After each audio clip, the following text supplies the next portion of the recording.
Hello everyone, I'm Ben from What Culture Gaming. This is Scott from What Culture Gaming. Now Scott, you've had Horizon Zero Dawn at the time of recording only for a few hours, but given that it's a mammoth game, it's a huge Sony exclusive, we just wanted to get a video out as soon as possible to talk about your experience with it so far. Yes. Are you ready? Absolutely. So, first of all, Horizon Zero Dawn, what on earth is going on? In the first couple of hours, what happens? What's going on? Well, so the whole thing that really blew me away was like, and I think if you want to know nothing about the story at all, I'd still recommend my overall impression is incredibly positive. The story is immediately laid out that there's this tribe in the middle of this robo-dominated universe called the Nora tribe, and you playing as Aloy, your dad Rost, the two of you live as outsiders, you're outcasts. Your dad's called Ross? Rost. With a T, yeah. Okay, all right. Okay. I thought it was just called Ross. No, he's called Ross. They've all got like wicked cool tribal names. Okay. And so you're outsiders from this tribe, outcasts, sorry. And Ross has raised you. You don't know who your mother is. He always says, look, you're not supposed to ask that question. No one knows who the mother is. Seems like it's something relating to the tribe. And the beginning of the game is just Aloy as a little infant. She's a little baby, and she's getting taken. Baby boy. She's getting taken to. That was quite good. Carry on. I'm gonna go. You get taken to this big precipice, and Ross like holds you out. He's like, right, I'm gonna bless this child and try and make her more respectable, I guess. But the whole thing is that the tribe despise people who don't have mums, who don't have mothers. Oh, wow. So from the get go, she's just cast out. Like everyone hates her. The kids throw rocks at her. Jesus. It's like. I'm saying this stuff, and I guess I'm being a little bit jovial about it, but like the opening for Horizon Zero Dawn really got me. Is it a gut punch? It's not a gut punch, and like The Last of Us, but it's very confident. Like the way that they've framed the whole world is like they've kind of literally made gender politics like an actual thing. Oh. So it's just sort of like, I mean, not explicitly, but like, you know, they do have this whole idea that like having a mother is better, and they refer to their god they refer to them as the All Mother. So when people are like, oh, All Mother save you, All Mother praise you, or whatever. Okay. And it has this whole thing of like because they're outcasts, they don't have a mum, and a big part of the story is finding out, like she wants to know, like, well, where did I come from? Who was my mum? Why am I an outcast? What happened? Right. And Rost is like, well, the only way to do that is to do this trial, which means if you win, you do this like big challengey trial thing. If you win that, you can ask for a boon, which is a question. You can ask anybody, one of the tribal elders, a question. Okay. So she's like, right, I'll set out. I'm gonna win this thing, and I'll ask them who the hell I am. Mm-hmm. That's as far as I've got so far.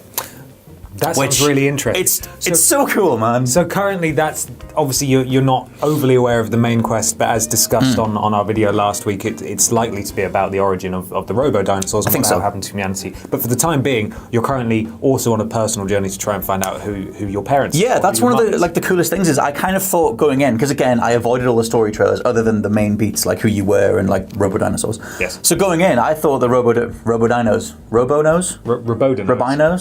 I thought they were going to be a major part of the story, which they still probably will be, but I didn't expect this like personal take on it. Right. And it's just sort of like the opening cutscene is like kept quiet, isn't it? For the most part, yeah. I didn't get that impression at all. No, I mean honestly, like there's a vibe with Sony games right now, and I think it came about looking at the reboot of God of War, where I think they've looked at what Naughty Dog do best, and they've looked at the whole over-shoulder narrative, good voice acting, and they've kind of made that like a Sony trait. And I think Horizon very much carries forward what Naughty Dog did with The Last of Us and Uncharted, but a very cinematically told story. Yeah. And I just wasn't expecting that at all. I think the intro for Horizon honestly made me think of The Last of Us in terms of the most confident, just like this is a full world, like Witcher style. This is a world with mythology and law and rules, and we're going to pick this one person out and tell their story. Like, it's really, really impressive. Like, I thought it was great. That's fantastic. Talk to me about this open world then. Have you managed to get out into it at all? Yeah. In terms of what's the layout? I assume there are villages and tribes set up. Or Totally. What's going on? Their side quests?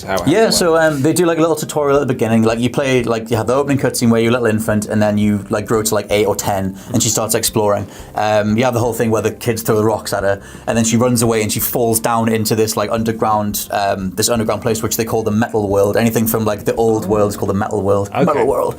And so like that's it. And so when she's down there, she finds this little, ostensibly like a fancy Bluetooth headset, which like... Okay, I've seen that. Yeah, and that's like the vision mode thing. But they don't overdo it, that stuff's cool. But as soon as you get past there, you're just dropped into the world as fully grown Aloy. And you can, if you want, you can do the main quest, you can go explore. Like, I just immediately did a few side quests. Yeah. The thing that really strikes me is, and it's a kind of a weird sentence, but is the playability of it all. It's, you can immediately, you feel familiar. Like there are systems that it pulls from, I mean, it feels like, being that Guerrilla haven't, released anything other than Killzone since 2004, it really feels like they've just taken a step back across the last few years and just looked at every major game, what every major game did right, and then brought all of that together. Okay. Like, I mean, I've made like a list of all the stuff that came to mind as I was playing it, and it's just sort of like, you've got like the climbing from Assassin's Creed, there's like Shadow of Mordor's, like bow and arrows, Division style like loot and like augmenting your weapons and things like that, Uncharted style narrative, there's like depth to the side quests, the Witcher style, like you just go up to a person and you're like, hey, how can I help? And they tell you some really quick personal story about like, oh, we lost this, like the one I found was quite near the beginning of the game was like, this guy had been fighting a robot and he was injured, but he had a spear passed down from his wife, so he like left the spear in the robot, but then it wasn't even him, his daughter had gone back and got it, and then he'd lost his daughter, and he's like, oh, can you try and help? Wow. It's just, and you can take time talking to them, there's a whole dialogue system, Fallout style. So with it pulling inspiration from so many different places, is it, in this early stage of you playing it so far, do you get the sense that it's a jack of all trades and a master of none, or is it done all of these really competent? I think that's the thing is, like, you would assume that if you laid these things out on like if you were being incredibly cynical, because you might as well address the cynical side of it, you could go like, well, all they did was pull together all the major beats. Ripping off loads of which like, granted, someone will say that, whatever. But I honestly think that looking at the vision of the world that they have, and there's such a strong story and this strong world design, it does pull them all together very well. Right. And like, because they establish that personal grounding, you do feel like you're playing as Aloy, like you're like unlocking skills and like developing as a character. Like, because they build up her training, like in the opening tutorial, all those things come together and feel very natural. Like, it does have its kind of its own identity. Granted, it's rooted in the art style and the world, but I think those gameplay mechanics just come together. Like, it learned a lot of lessons from its contemporaries and its competitors, and for me, it does those things incredibly well. Now, I really want to know about the dialogue system, because I've seen some footage of that, and there was an infamous small section of leaked footage from an event with a couple of weeks ago, where it was quite weird facial animations and slightly dodgy voice acting, not on the part of Aloy, like the major character, but sort of a minor character. Just felt a bit clunky and weird. Is there because presumably you can answer in a favourable or a negative way, is there some sort of morale system or Paragon Renegade kind of thing going on, or is it just, I don't want to do this, I do want to do this? It's a little bit of a mix of everything. It doesn't have a morality system as yet, but it does have a thing where at key points in the story you can act in one of three ways. So you either act with your heart, your head, you either go with the most emotional thing, the most think-heavy thing, most rational thing, think-heavy, or like the most like brutal thing. Okay. So in that opening thing, the first time you get that is when the kids throw the rocks at you and it's like, right, what do you want to do to fight back? Smash them faces. You can totally do that. I didn't do that. Amazing. That sounds one of the options, which was use your head, which was she can use she could use her skills to throw the rock at the other kid's rock and knock it out of his hand. Oh. And so I just did that, and I was like, be a Jedi. Yeah, you can be like a freaking Horizon Jedi. And amazing. I loved that as like just for her character. So there's that.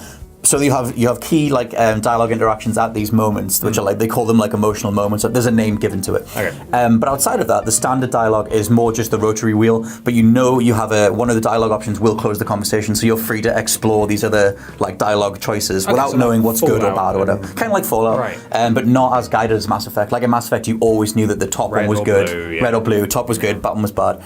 With this, it's like this is the end of a conversation. It's literally her saying, "Okay, I'll go do that," or whatever, and then you have like 3 to 5 different other strands that you can then like delve into. Another one of the things that they feel like they've pulled from is the idea of giving depth to all these different side quests. Right, it's hugely important. Definitely, because I mean, a lot of other games, especially on Ubisoft side, is just like side quests are go here, get this, bring it back again. Fetch quests galore. That's Final Fantasy 15 was loaded with that stuff. Oh yeah. So it's very nice to see something that like, even though the basic steps are still maybe go here, combat this, fight this, they do a little bit more with like fleshing that out with a character or two that you actually care about. They give them proper names. Like she'll converse with them a little bit. You can spend time exploring like how did they get lost, why do they want this thing. Like it's just a little bit more. It's what The Witcher did very well, and Horizon's the first open world game that I think has done that level of depth pretty much since The Witcher. Right. So, this is a huge game for Sony. So, what are your closing thoughts at the moment? Going in launch day, you've played a few hours of it. Yeah. What are your thoughts? Being like, I'm completely honest. I mean, this might dissipate over time, perhaps. but it's genuine. I'm thoroughly blown away, man. I think it's brilliant. Like, I mean, going into it, the opening cutscene did it just had the right level of acting and animation, and the realization of that character was just so perfectly done.